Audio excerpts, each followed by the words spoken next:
भवानी सिंह की भूमिका प्राण को निभानी थी, लेकिन बाद में सुल्ताना अहमद ने फैसला किया कि राजकुमार को यह भूमिका निभानी चाहिए। ऐसा कहा जाता है कि शूटिंग के दौरान राजकुमार को एक हीरे का नेकलेस पकड़ना था, इसलिए उन्हें एक नकली नेकलेस दिया गया। जाने से इनकार कर दिया गया। वह नकली चीज़ें नहीं रखते थे। उन्होंने असली हीरे का नेकलेस रखने पर जोर दिया, जिसके बाद वह शूटिंग के लिए तैयार हो गए। राजकुमार सुल्ताना अहमद जानी को मुगल आजम कहा करते थे। 1978 में इस फिल्म के मुहूर्त के दौरान राजेश खन्ना पर शॉट लिया जाना था और अमिताभ बच्चन को लैप देना था। राजेश खन्ना सेट पर अमिताभ बच्चन से पहले नहीं पहुंचना चाहते थे, इसलिए वो हर बार फ़ोन करके पूछते थे कि क्या अमिताभ बच्चन पहुंच गए। दूसरी तरफ अमिताभ बच्चन की भी यही समस्या थी। वो फ़ोन करके पूछते थे कि क्या राजेश खन्ना पहुँच गए। अमिताभ बच्चन चाहते थे कि वह राजेश खन्ना के बाद पहुँचे। इधर सुल्ताना अहमद बेचैन हो गया था। तभी अमिताभ बच्चन आए और उसी समय राजेश खन्ना आए और उन पर खूबसूरत शॉट फिल्मा गया और अमिताभ बच्चन ने फ्लैप दिया। सुल्ताना अहमद को मिली राहत।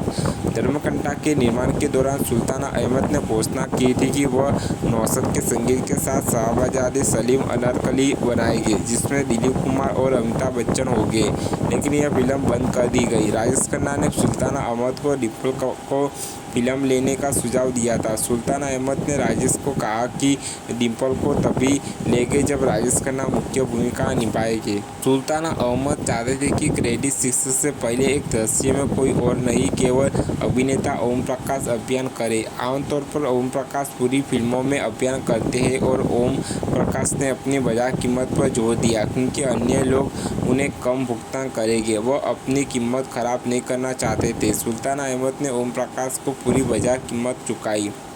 नथु दादा ने कहा कि धर्मकंटा की शूटिंग के दौरान वो बुरी तरह घायल हो गए थे। एक लड़ाई के दृश्य में अभिनेता अमजद खान को उसे फेंकना था और उसे सुरक्षित रूप से उतारना था, क्योंकि कोई उसे पकड़ लेता है। हालांकि वो गिर गए और उससे रीढ़ की हड्डी में चोट लग गई।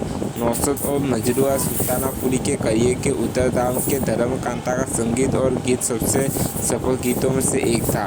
म्यूजिक मास्टर संगीतकार नौशाद अली ने 8 साल बाद वापसी की और म्यूजिक गोल्ड था। सुल्ताना अहमद के गुरु के आशिक की बेटी हिना कौसर को भी धर्मकांटा में अहम रोल दिया गया था। फिल्म निर्माता सुल्ताना अहमद के आशिक के सहायक थे। 1970 के दशक में एक समय सुल्ताना अहमद को के आसिफ की लव एंड गॉड पूरी करनी थी, लेकिन तब वह ऐसा नहीं कर सके।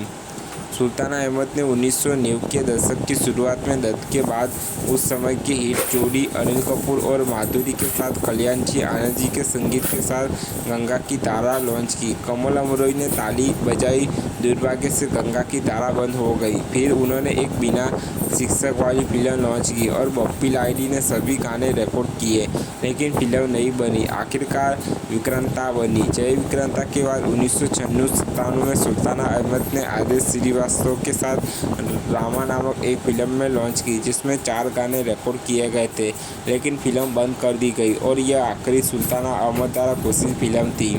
दरअसल प्राण को जितेंद्र और राजेश खन्ना के पिता का रोल करना था, लेकिन फिर सुल्ताना अहमद ने सोचा कि उन्हें फिल्म को बड़ा दिखाने के लिए फिल्म में सुल्ताना बनाने के लिए प्राण की जगह राजकुमार को लेना चाहिए। फिर वहीदा रहमान को साइन किया गया। फिल्म का वजन और बढ़ गया। कादर खान ने राजकुमार के लिए मनमोहक सवाल लिखे थे। सुल्ताना अहमद ने कहा कि फिल्म के निर्माण के दौरान जितेंद्र और राजेश खन्ना ने एक दूसरे से प्रतिस्पर्धा की है। वे अधिक फुटेज की चिंता करेंगे और प्रत्येक दृश्य में एक दूसरे से बेहतर प्रदर्शन करने का प्रयास करेंगे। Cinematographer RD. मथुर की यह उनकी आखिरी फिल्म है। उन्होंने मुगल आजम, पाकीजा आदि बड़ी फिल्मों में काम किया था। सुल्ताना अहमद की सर्वश्रेष्ठ फिल्मों में से एक थी। 1982 में 2 बड़े बैनर की फिल्में राजकुमार की प्रेम रोग और सुल्ताना अहमद की धर्मकांटा एक ही दिन रिलीज हुई थी और दोनों ही बॉक्स ऑफिस पर ब्लॉकबस्टर रही थी। फिल्म में लता मंगेशकर का कोई गाना नहीं है, हालांकि उसका नाम क्रेडिट में दिखाई देता है। फिल्म में गायिका के रूप में सुलक्षणा पंडित का नाम आता है, लेकिन उनका कोई गाना फिल्म में नहीं है। सुल्ताना अहमद की सर्वश्रेष्ठ में से एक है। सुल्तान अहमद ने सुना कि अमिताभ इस बात से नाराज थे कि फिल्म में उनकी जगह राजेश खन्ना ने ले ली है। सुल्तान अहमद ने अमिताभ को हिट फिल्म में गंगा की सौगंध दी थी, इसलिए वह उनके साथ दोबारा काम करने के लिए उत्साहित थे। सुल्ताना ने कहा कि उन्हें अमिताभ को छोड़ना पड़ा क्योंकि अमिताभ सुल्ताना द्वारा फिल्म के लेखक के रूप में बीबी बल्ला को लेने से नाराज थे।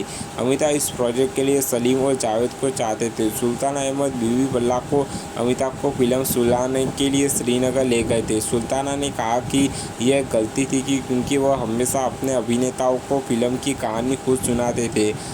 अमिताभ ने बीबी बल्ला को देखा और परेशान हो गए। उसने तुरंत खट्टा मुंह बना लिया। उन्होंने सुल्ताना अहमद को बताया कि उनकी कहानी में क्या खास है। इस मूल रूप से बहुत दूर था। वही पुरानी कहानी दो भाई, एक डकैत दूसरा पुलिस अधिकारी। फिर अधिकारी ने अपनी बंदूक डाकू भाई की गांड में घुसा दी। इससे सुल्ताना अहमद पागल हो गए। वह अमिताभ से उन किसी फिल्म की कहानी बताने के लिए कहना चाहते थे जो वो वर्तमान में कर रहे हैं। सुल्तान अहमद ने उनसे पूरी स्क्रिप्ट सुनाने को कहा। अमिताभ ने शाम के लिए अपॉइंटमेंट फिक्स किया, लेकिन सुल्ताना को पता था कि अमिताभ इस फिल्म नहीं करना चाहते थे। जब शाम हुई तो अमिताभ ने सुल्ताना अहमद से कहा कि वह सुबह आए और नाश्ते के दौरान वे इस पर चर्चा करेंगे। सुल्ताना अहमद धूमे और अपने लेखक बीबी बल्ला के साथ वापस मुंबई के लिए उड़ान भरी। अगली सुबह अमिताभ के असर हुआ और जब उन्हें एहसास हुआ कि सुल्तान अहमद अभी भी चले गए हैं।